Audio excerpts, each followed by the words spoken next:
3, 2, 1. The principles laid down in the said decision cannot have any application in the present case, although the decision rendered in this case in the decision under the Arbitration and Conciliation Act 1996. Taking into consideration the arguments of the appellant, it is necessary to mention here that the court does not have any power to extend the time under the Act, unlike Section 28 of the 1940 Act, which had such a provision. The court has therefore been denuded of the power to enlarge time for making and publishing an award. It is true that apparently there is no provision under the Act for the court to fix a time limit for the conclusion of an arbitration proceeding, but the court can opt to do so in the exercise of its inherent power on the application of either party. Where, however, the arbitration agreement provide the procedure for enlargement of time and the parties have taken recourse to it and consented to the enlargement of time by the arbitrator, the court cannot exercise its inherent power in extending the time fixed by the parties in the absence of the consent of either of them. The counsel for the appellant further contended that the High Court could not have terminated the mandate of the arbitrator. With reference to the contention made by the appellant that the arbitrator, having concluded the proceedings, could not be said to have failed to act so as to attract the provision of Section 14 of the Act, which will call for termination of the arbitration proceedings. It is pertinent to mention here that the arbitrator had not concluded the proceedings as had been agreed to by the parties within the time fixed for doing so. It is an established statement that the said mandate of the arbitrator was terminated only because of the fact that the arbitrator, having failed to conclude his proceedings within time, did not warrant to be continued as an arbitrator in the absence of the consent of both the parties. It is clear that the arbitrator had extended the time provided to it without any concrete reasons whatsoever, and thus his mandate was liable to be terminated.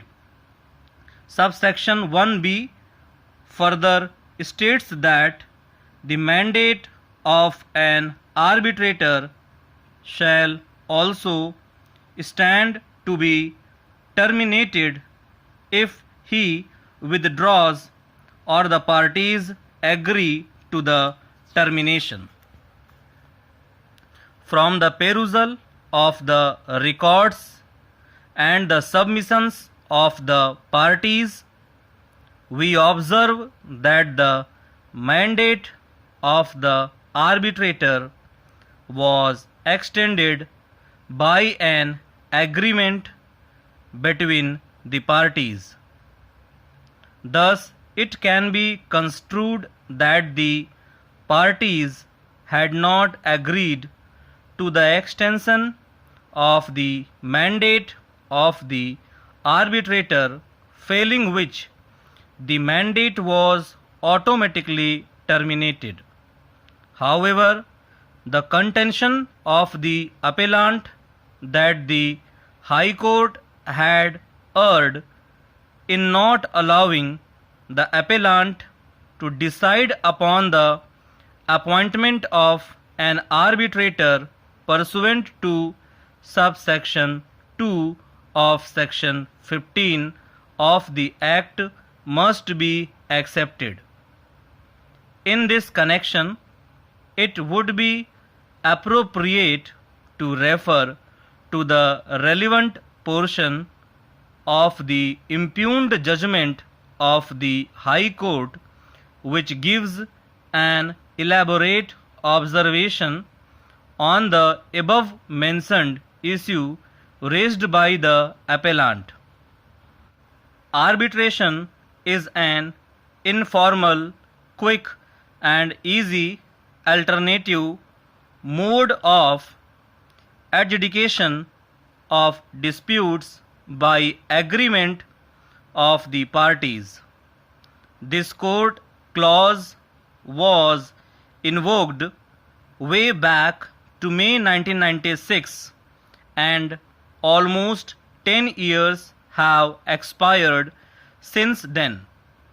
The appointment of successive arbitrator by the chairman cum managing director of the respondent has only resulted in delay. When the mandate of an arbitrator is terminated on the ground of delay, the rules applicable to the appointment of the arbitrator are to apply to the appointment of a new arbitrator. It would, however, be a mockery of justice if every time the mandate of an arbitrator was terminated or the arbitrator resigned or otherwise became unable to proceed, the parties were to start from scratch by invoking the arbitration clause. Once the mandate of the arbitrator terminates, the person required to appoint arbitrator is required to fill up the vacancy with utmost expedition, failing which the provision of section 11(6) of the 1996 Act would be attracted. In the instant case, as per the arbitration agreement, the chairman cum managing director was required to appoint a new arbitrator in case the arbitrator became unable to continue, whatever be the reason. A bare reading of the scheme of section 11 shows that the emphasis is on the terms of the agreement being adhered to and or given effect as closely as possible. In other words, the court may ask to do what has not been done. The court must first ensure that the remedies provided for are exhausted.